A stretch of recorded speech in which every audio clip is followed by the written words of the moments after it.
Bismillahirrahmanirrahim. Assalamualaikum warahmatullahi wabarakatuh. Bersua dalam berita perdana malam ini, saya Ahmad Nurul Airi Hajirani. Dan saya Haryanti Jumatusin. Berita-berita utama malam ini.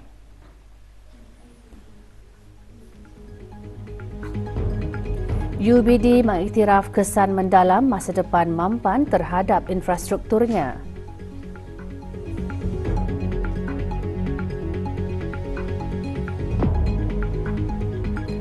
Negara Brunei Darussalam berpotensi menjadi persinggahan utama kapal persiaran.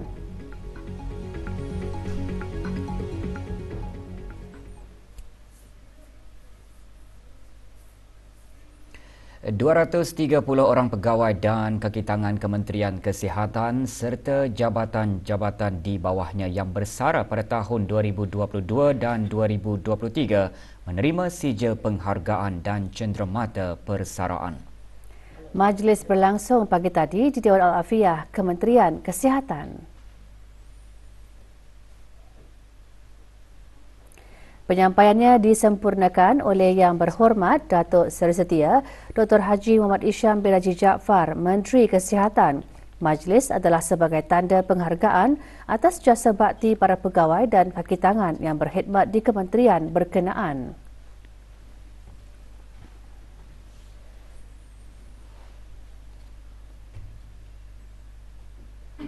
Universiti Brunei Darussalam UBD bersedia menjadi peneraju utama bagi pembangunan Mampan di negara Brunei Darussalam. Sebagai sebuah institusi pengajian tinggi, UBD mempunyai visi yang jelas untuk memupuk ekosistem holistik dan berdaya tahan yang melangkaui lingkungan kampus dengan mempengaruhi masyarakat lebih luas dan menyumbang kepada kedayatahanan global.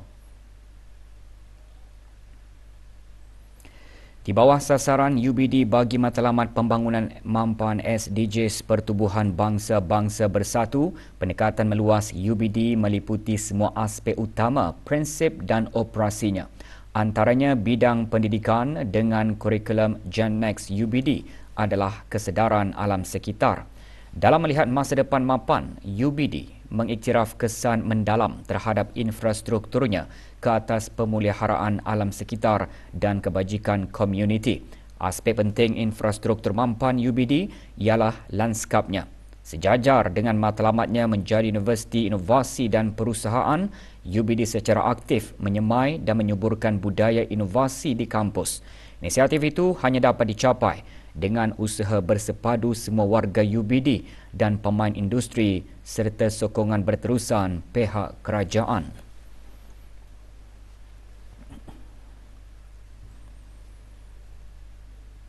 Sejarah kekayaan inovasi negara Jerman dari merintis teknologi sel minyak kepada menyumbang kemajuan kepada salah satu vaksin pertama COVID-19 disentuh semasa seminar bertajuk Lanskap Penyelidikan di Jerman. Seminar diadakan petang tadi di Institut Kepimpinan Inovasi dan Kemajuan ILIA Universiti Brunei Darussalam UBD. Puan Yang Terutama Gerda Winkler, Duta Besar Istimewa dan Mutlak Republik Persekutuan Jerman ke negara ini juga menekankan mengenai peranan penting penyelidikan dan pembangunan dalam mengekalkan ekonomi yang berjaya. Selain itu, negara tersebut berpotensi untuk menjadi rakan kongsi dengan UBD bagi membuka peluang-peluang baharu inisiatif penyelidikan dan pertukaran pengetahuan. Hadir Dr. Hazri bin Haji Kifli, Naib Chancellor UBD. Seminar antara lain juga menggalakkan para mahasiswa UBD untuk meneroka peluang kerjasama dengan negara Jerman. In total, it's 430. There are 120. 7 buah buku terbaharu Dewan Bahasa dan Pustaka dilancarkan. Ikuti bahan beritanya selepas ini.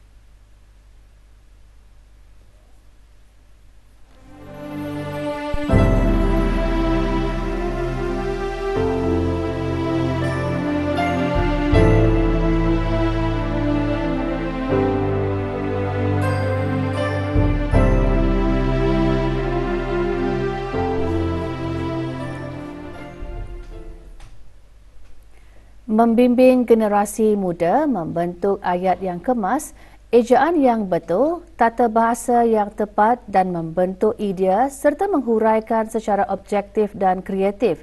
Antara tujuan peraduan menulis karangan majalah Naindong, Mekar dan juara pelajar Dewan Bahasa Pustaka DBP 2023. Diungkayahkan oleh DBP melalui bahagian sastra dan majalah, pagi tadi diadakan majlis penyampaian hadiah di Balai Sarmayuda DBP Berakas.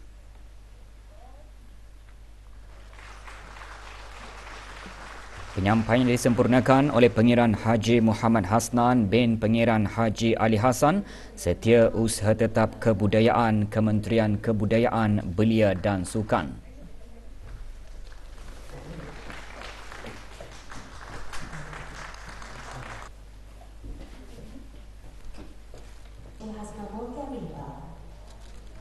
Tujuh buku terbaharu terbitan DBP dilancarkan.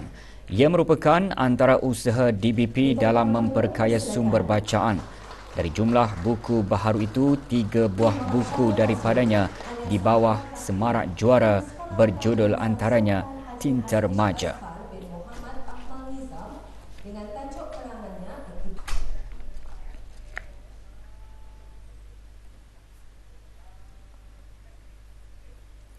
Belas orang ketua keluarga yang terlibat dalam kejadian banjir, kebakaran rumah, rumah roboh atau tidak selamat untuk didiami dan kejadian angin kencang menerima bantuan kerajaan ke bawah Duli Yang Maha Mulia melalui Jabatan Pembangunan Masyarakat, Kementerian Kebudayaan, Belia dan Sukan.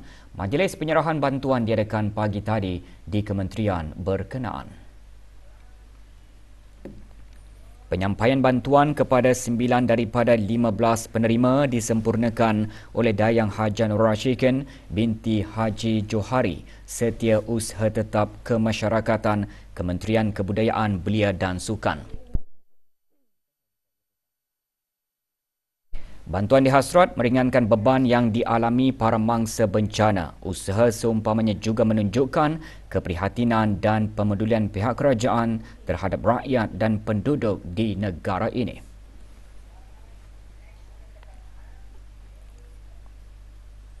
Orang ramai dinasihatkan supaya mengambil langkah-langkah awal dan perancangan yang bersesuaian dengan kemungkinan berlakunya keadaan cuaca panas dan kering yang diramalkan berlaku.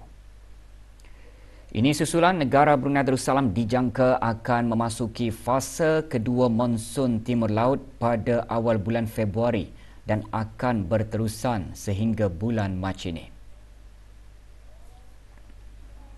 Semasa tempoh ini, pada kebiasaannya keadaan atmosfera cenderung lebih stabil dengan pengurangan aktiviti turunan hujan.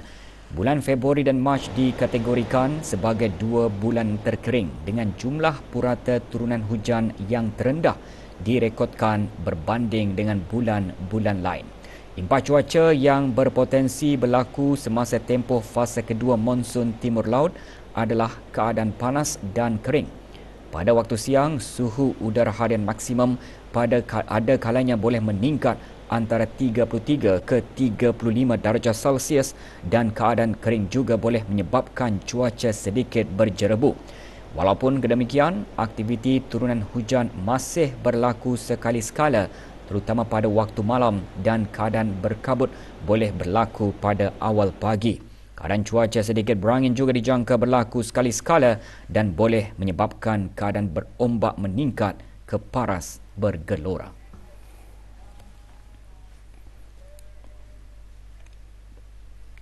Meningkatkan keupayaan pelajar dari segi perniagaan antara matlamat bengkel memperkasa usahawan yang beraspirasi. Bengkel diadakan di Kolej Perniagaan Laksmana Bandar Seri Begawan.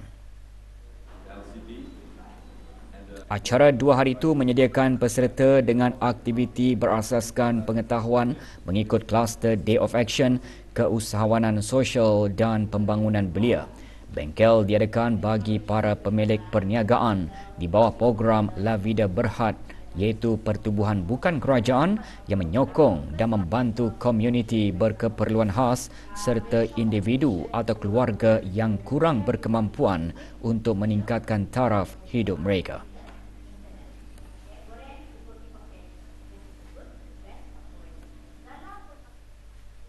Lebih 600 penuntut mendaftar di universiti dan kolej pilihan semasa pameran pendidikan antarabangsa Finlay. Pesta sehari tersebut berlangsung di sebuah hotel di Gadong. Antara yang menyaksikan pameran, Cucunda ke bawah Duli Yang Maha Mulia Yang Teramat Mulia Pengira Muda Abdul Muntakim. Pameran pendidikan antara lain memberikan peluang kepada penuntut yang ingin melanjutkan pengajian mereka di luar negara. Para penuntut diharap mengambil peluang dari pameran untuk mengetahui lebih mendalam tentang universiti dan kolej pilihan sebelum meneruskan pengajian.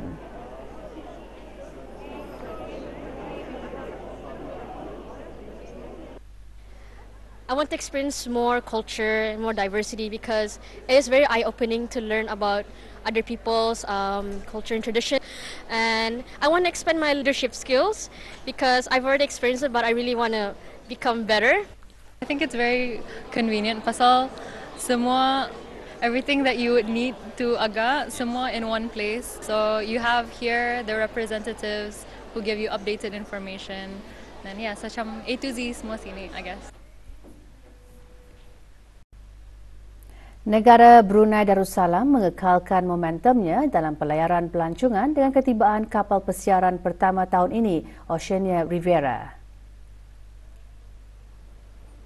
Oceania Rivera yang membuat pelayaran dari Abu Dhabi, Emirat Arab Bersatu berlabur di negara ini dengan membawa 1,200 penumpang.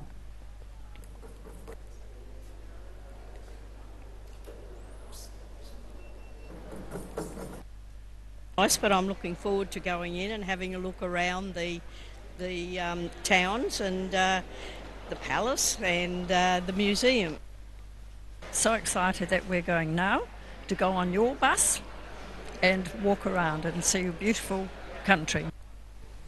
Sepanjang berada di negara ini, para pelancong berkesempatan melawat ke tempat-tempat menarik di negara ini, antaranya kampung air. Mereka berpeluang menikmati keindahan alam sekitar, budaya serta merasai makanan kuih muih tempatan.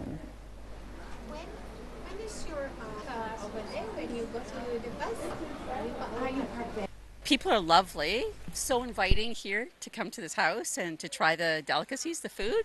We're really enjoying that. And we're also really interested in seeing the different kinds of housing that people live in. Absolutely wonderful. It's just lovely to see all the different cultures and the green, very equatorial.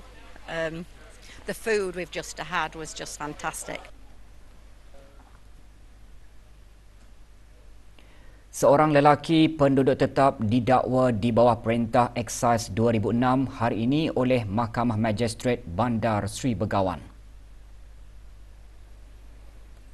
Muhammad Zulfadli bin Abdullah alias Eddie anak Ugeng didapati dengan sengaja menyimpan barang tegahan iaitu 67 karton, 40 paket dan 32 batang rokok pelbagai jenis di dalam sebuah gerai jualan kawasan Kampung Mata-Mata tanpa permit dan kebenaran yang sah pada 16 Jun 2023. Tertuduh mengaku bersalah dan dijatuhi hukuman denda mahkamah sebanyak RM52,800 atau 15 bulan pemenjaraan jika gagal membayar keseluruhan denda. Orang ramai diingatkan untuk sentiasa mematuhi perundangan negara ini dan menghindari daripada melakukan kegiatan-kegiatan penyelundupan atau membawa masuk dan keluar barang-barang tegahan dan larangan kastam. Jabatan Kastam dan Asas Diraja membuat peringatan tersebut susulan gerakan operasi bahagian penguatkuasa undang-undang di beberapa kawasan di daerah Brunei dan Muara baru-baru ini. Hasil gerakan operasi di kawasan skim Tanah Kurnia Royak Jati, Kampung Rimba, seorang lelaki warga tempatan berumur 33 tahun ditahan atas kesalahan memiliki 1,250 karton dan 7 paket rokok pelbagai jenis, 4 unit vape pelbagai jenis dan wang tunai berjumlah lebih RM4,400 serta $76 Singapura dipercayai hasil daripada aktiviti penjualan barang kesalahan kastam. Sementara itu, hasil gerakan operasi di kawasan Kampung Sungai Kebun, seorang perempuan warga tempatan berumur 43 tahun ditahan atas kesalahan yang sama iaitu memiliki 132 karton dan 471 paket rokok pelbagai jenis, 84 tin dan 1 botol minuman keras pelbagai jenis dan 2 unit vape pelbagai jenis. Manakala hasil pemeriksaan rutin di Pos Kawalan Sungai 7 berjaya menahan seorang lelaki warga tempatan berumur 31 tahun atas kesalahan serupa iaitu memiliki 335 karton, 30 paket dan 60 batang rokok pelbagai jenis dan 30 karton serta 48 tin minuman keras pelbagai jenis. Kesemua barang dirampas dan individu terlibat dibawa ke Pejabat Penguatkuasaan Undang-Undang untuk siasatan lanjut.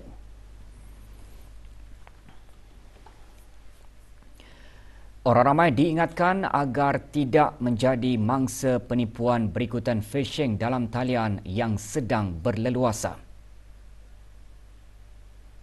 Pasukan Polis Diraja Brunei PPDB dalam siaran medianya memaklumkan penipuan tersebut memancing individu yang mudah percaya untuk mendapatkan maklumat peribadi dengan memberikan tawaran yang tidak diketahui. Untuk penipuan khusus ini, PPDB menekankan bahawa kerajaan tidak akan menawarkan sebarang bantuan kepada orang ramai melalui media sosial. Oleh yang demikian, orang ramai dinasihatkan untuk mengambil langkah berjaga-jaga dengan tidak mendedahkan sebarang maklumat perbankan kepada mana-mana pihak yang tidak dikenali. Elakkan membuka sebarang pautan yang mencurigakan dalam mana-mana aplikasi sosial media dan memeriksa serta memastikan tawaran yang diiklankan daripada jabatan atau agensi yang berkenaan. Beberapa orang warga asing ditahan bagi siasatan lanjut atas kesalahan di bawah Akta Peraturan dan Undang-Undang Penguatkuasa Jabatan Imigresen dan Pendaftaran Kebangsaan JIPK. Operasi Kabat menyasarkan beberapa lokasi di daerah Bukit Muara dan daerah Belait. Semasa pemeriksaan di sebuah rumah sewa Mukim Berakasbi, 4 warga asing ditahan bagi siasatan lanjut. 2 orang warga asing gagal mengemukakan dokumen asal dan seorang dipercayai tinggal lebih masa di negara ini. Manakala pemeriksaan di sebuah rumah di Mukim Berakas A, 5 warga asing ditahan bagi siasatan lanjut. 2 warga asing gagal mengemukakan dokumen asal, seorang warga asing dipercayai tinggal lebih masa di negara ini. Pemeriksaan di Mukim Sengkurung mendapati 7 warga asing ditahan bagi siasatan lanjut kerana gagal mengemukakan dokumen asal. Dan pemeriksaan ke atas sebuah kedai runcit Mukim Liang, seorang warga asing ditahan bagi siasatan lanjut kerana gagal mengemukakan sebarang dokumen perjalanan yang sah iaitu bekerja dengan majikan lain.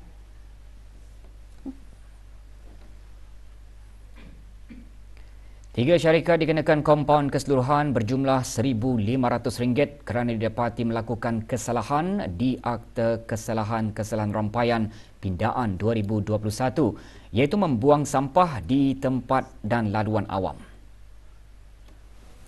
Dapatan diperoleh semasa operasi bersih oleh bahagian penguatkuasaan Jabatan Bandaran Bandar Sri Begawan pada 10 Januari lalu.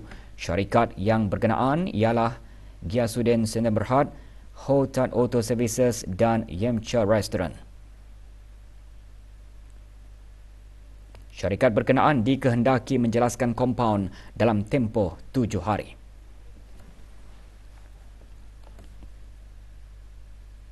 Unit Sukatan dan Timbangan SDT Kementerian Kewangan dan Ekonomi akan melaksanakan kerja pemeriksaan dan penelitian bacaan ketepatan alat sukatan jenis pam minyak di stesen-stesen minyak. Pada 5 Februari, pemeriksaan akan dilaksanakan di Syarikat Stesen Minyak Koperasi Perniagaan dan Perusahaan Melayu Berhad, Jalan Manglait. Syarikat Stesen Minyak Ikatan Teluk Mewah Mentiri pada 6 Februari, pada 7 Februari di Syarikat Stesen Minyak Masjari Sengkurung, mengambil kira keselamatan dan kesejahteraan orang ramai serta para tenaga kerja yang terlibat sepanjang kerja pemeriksaan dan penelitian tersebut. Stesen-stesen minyak ditutup selama 2 jam bermula pukul 9 pagi. Jalan Masjid Omar Ali Saifuddin ditutup sementara hari ini sehingga 2 Februari 2024. Jabatan Kerja Raya memaklumkan penutupan sementara itu bermula pukul 8 malam hingga 5 pagi disebabkan kerja-kerja penurapan aspal di jalan berkenaan. Para pengguna jalan dinasihatkan untuk menggunakan jalan alternatif dan mematuhi papan tanda arahan jalan raya serta had kelajuan yang ditetapkan.